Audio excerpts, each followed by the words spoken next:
एक चींटी थी, वो कहीं जा रही थी। रास्ते में एक टिड्डा मिला। टिड्डा कहने लगा, चींटी बहन ज़रा रुक जाओ। चींटी रुक गई, पूछने लगी, क्या बात है?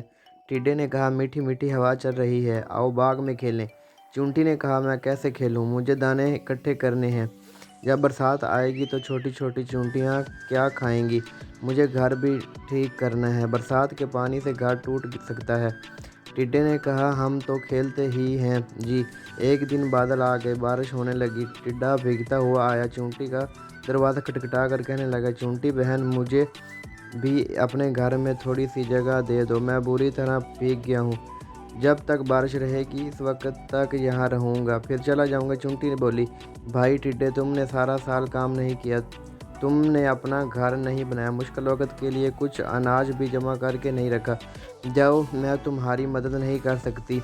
जो सुस्ती करे उसकी सज़ा यही है। टिड्डा गिड़गिड़ाया, चींटी बहन इस बार माफ़ कर दो, आगे से मेहनत करूँगा।